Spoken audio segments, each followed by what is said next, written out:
This is Thank You Mama, weekly lessons from mothers all around the world.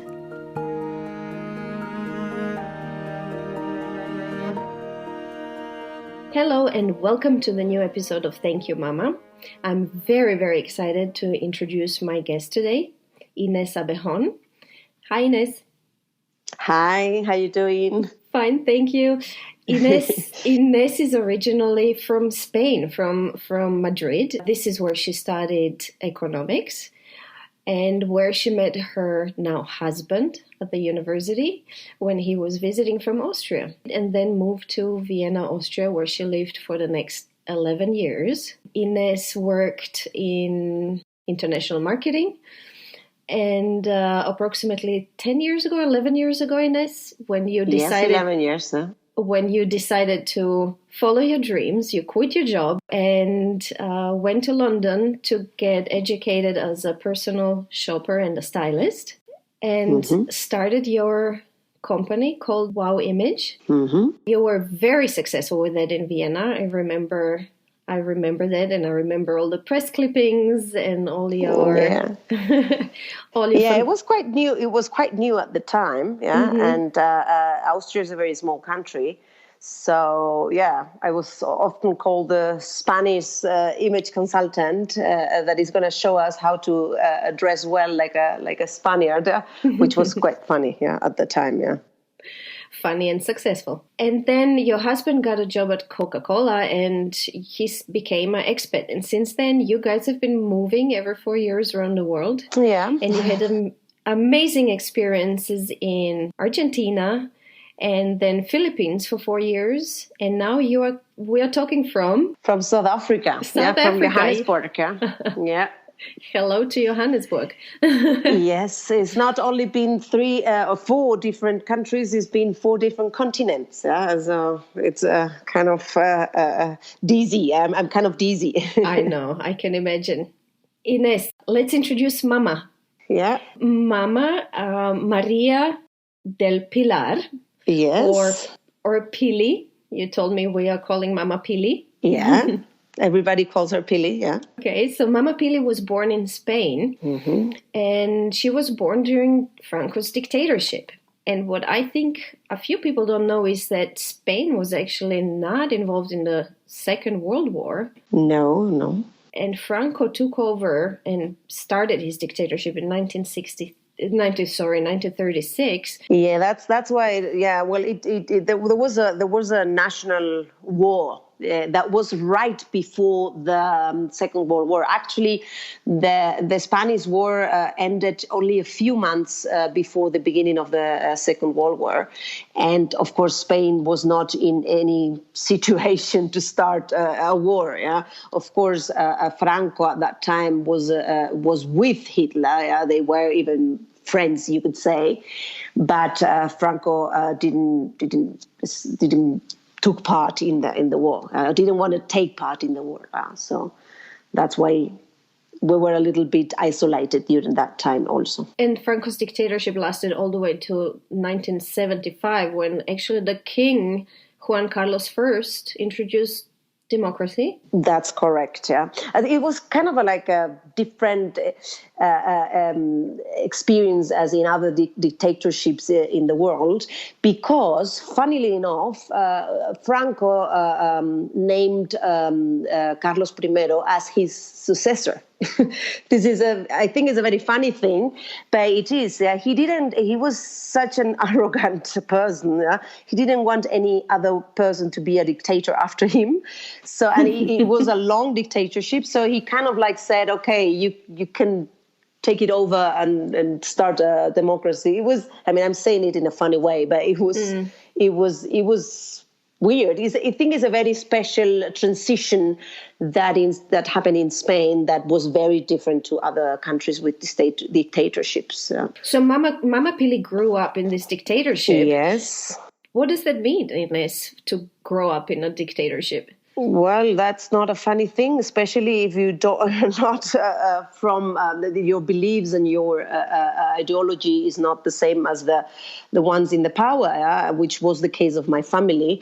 So, yeah, you have to be careful what you say. You are scared of losing your job. There's things you want to buy and you can't.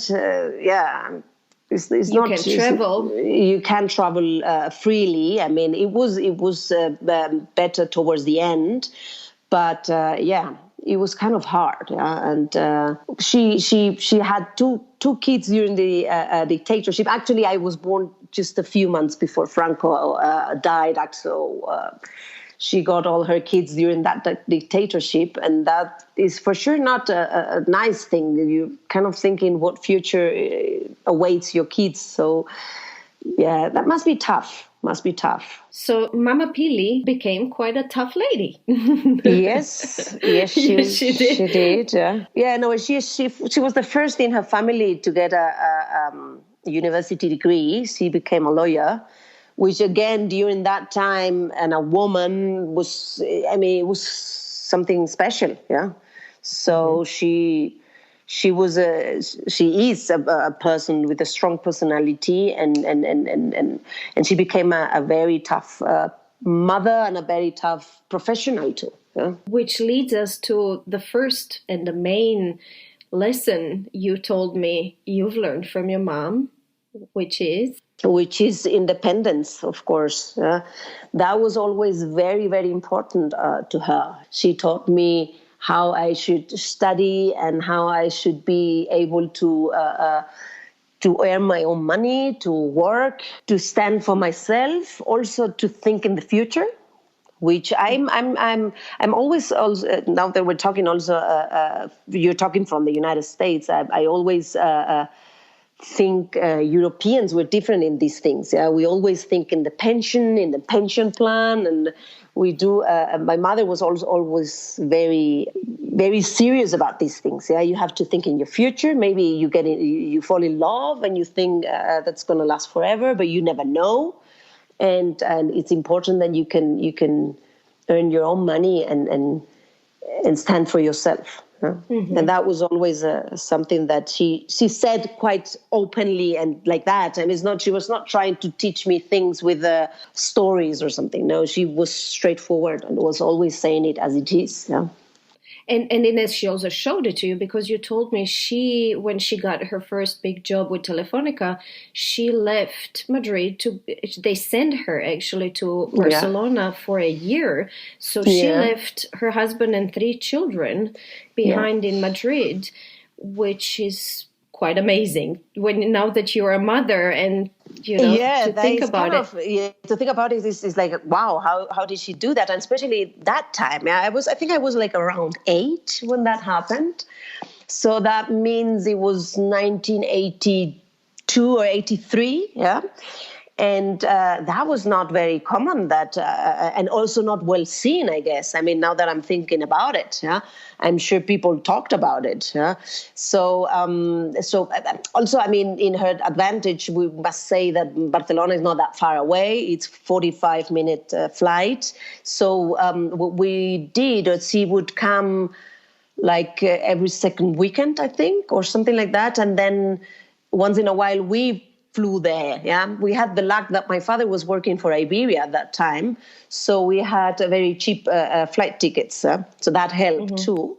But yes, Monday to Friday she was gone. Yeah. But so it's amazing that Mama Pili stayed so independent that she decided to do this. But also, I think we have to talk about your dad, who is aeronautical engineer and had a job, and he said yes to this. So he supported Pili's independence and her work. Yeah, that's one thing that was always important to my mother, and that's also a way that she showed me how an independent woman is. Like she was in the same. She talked to my father in this. How do you say it in English? Like.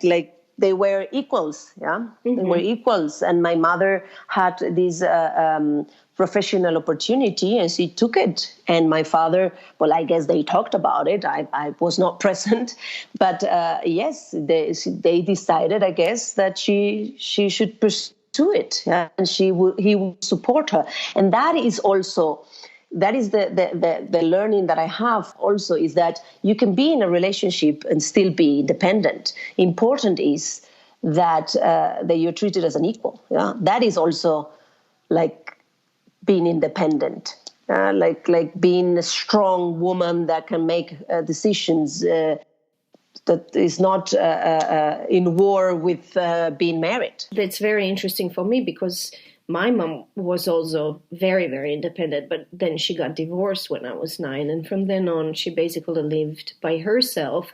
So my idea of an independent woman is very different from yours. I grew up with an independent woman who was alone. It's very interesting for me to learn what it means to be an independent woman within a marriage and 3 kids. Yeah. For example, my mother always said, and always had it, she said, you have to have your own account. Yeah, she has her own account. And my father and my mother, they talk about it, and that there's things that she pays and there's things that he pays, but the money is separated. That's, for example, one thing. Or my mother wants to do something, let's say travel. So she just travel on her own if my father doesn't want to go to it. But my father is not very keen on traveling. He doesn't like it much. And my mother loves it. So she just, for example, now she just travels with a friend. She was newly like in Cuba with this friend. So she just do at it. 75. Yeah. How old is she now? 75, and she's now traveling around the world. Yes, of course. Yeah, but that's the thing. She lives it. Like she's not only saying things. I see how she is independent, and it's absolutely not a problem to be married and be independent at the same time. Ines, I'm curious what you think about this, because you and I actually left Vienna at the same time. At that time, we both build our new careers, independent or freelancing careers, and we're very successful with that. And then we moved countries. You moved to Argentina, I moved to Los Angeles. And we thought, I've built this thing for myself here. I'll surely be able to do that in Argentina or United States. And both you and I found ourselves in this surprising situation where things were not so easy to... So to encounter problems that I never thought, especially I was moving to Argentina, that should be, for me as a Spanish-speaking person, should be easier than Austria. But it wasn't. I mean, I arrived in Argentina thinking this would be Spain number 2 or something, and it was completely different. And the work ethics were completely different. The workflows, people were completely not serious. I don't know. Like this was very tough for me, and I was 5 years there, and the first 2 I was fighting to build up my business, and I must confess the rest 3 I was disappointed, and I was just doing a minimum. I was not really doing much because I thought, well, I'm going to leave anyway. And there is where you have problems, and you think, oh, well, I'm supposed to be this independent woman. My mother taught me how to do this.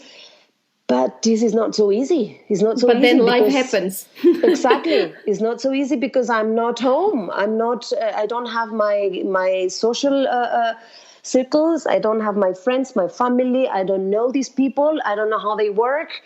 And I'm going to leave anyway in a few years again. So it's tough. It's tough. I must say,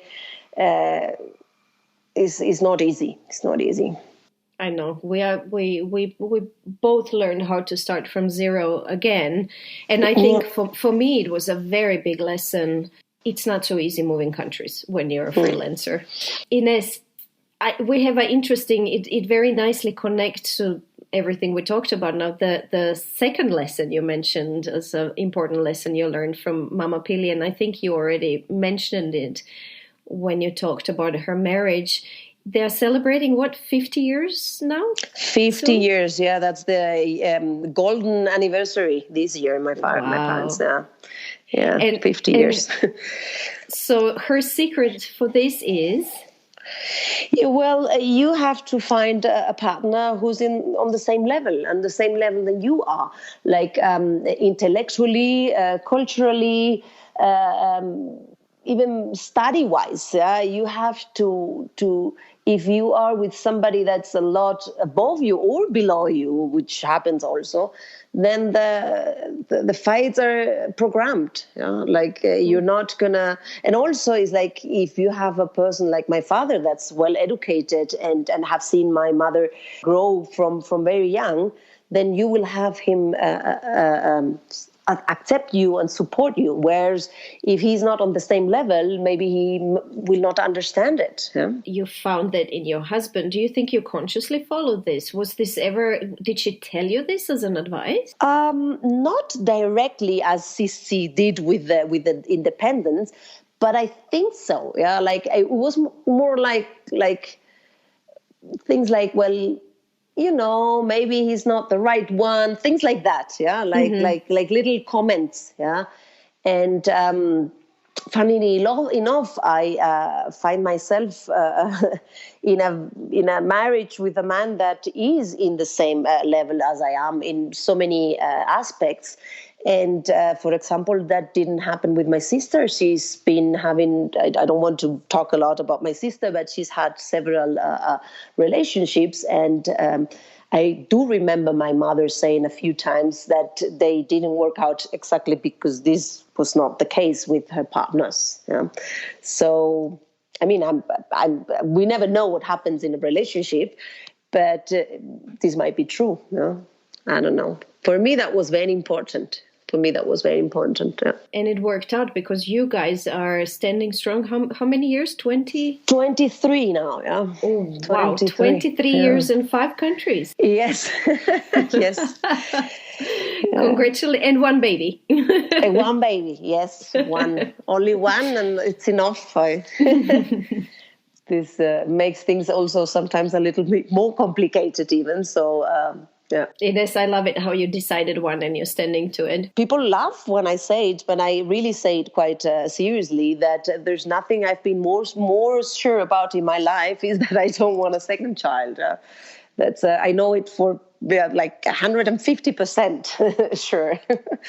Yeah. I really admire women who make their decision, whatever the decision is, and just stick to it without any excuses. Yeah, totally. I totally agree with you. And this come back to finding a partner who is on the same level that you are.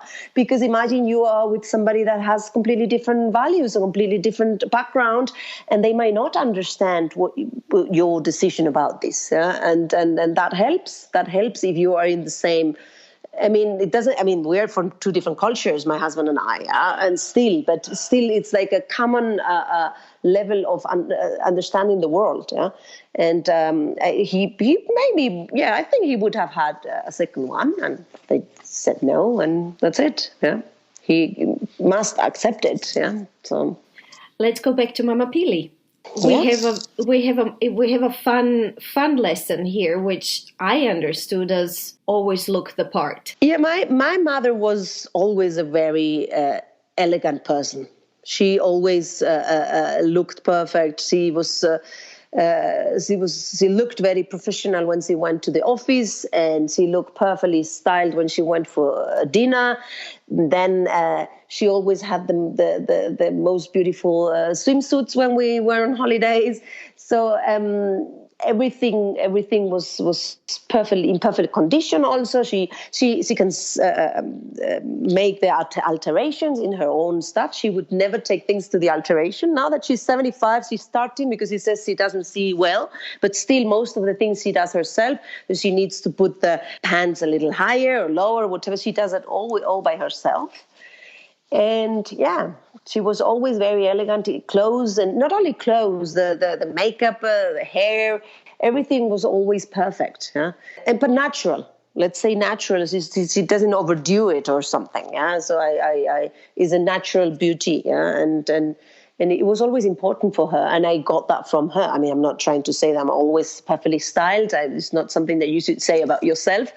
But it is something that is very important to me too. And you turn it into a profession. Yes, I did. Yeah. So It's funny because I remember when I was already working like around 10 years in a corporate world. I was not happy. I mean, you knew me at that time. I was not happy. At the end, I was changing companies like every year or something. At the beginning, it was more like 2-3 years, but then it was ridiculous. I was not happy. So I remember Stefan, that's my husband, asking me, what do you like? And I like shopping and I like clothes. And it's like, okay, let's see if there's something you can do with that. And at that time, image consultancy in the States, it was already a profession, yeah? But in Europe, it was really starting. There was not that many. So I read this article in a magazine about company from Barcelona, which was named "What Should I Wear?" in Spanish, "Que me pongo?" And I said, that's what I want to do. That's what I want to do. And again, my husband, he supported me on that. Yeah, he said, you know what, you're leaving your job and you're going and you're going to be trained in this. And I was hesitating. I was young and I didn't trust myself. I didn't know what to do. And he kind of pushed me actually into it. And again, I even remember him saying, yeah, see, look at your mother and you're like her. And you can do it. So yeah, everything is related. I think I got that from her. Yeah. What did Mama Pili say when you decided to quit your corporate job and become a stylist? Well, that's something that my parents. I remember them being quite pushy around about studying, but once I was done, they would never interfere in what I want to do. To be like, again, I guess that's also part of teaching somebody to be independent. They would never, they don't have opinion. I mean, I'm sure they have an opinion, but they never said it. Yeah. So I don't know. Yeah. I mean, they always encourage me, but not like openly, like, oh, like saying you should do this or not. Like, oh, that's fantastic that you're doing that or that. It's a different way of saying things. So yeah, I guess, I mean, my father found it quite funny. Because he wouldn't understand that people would pay you for telling them what to wear.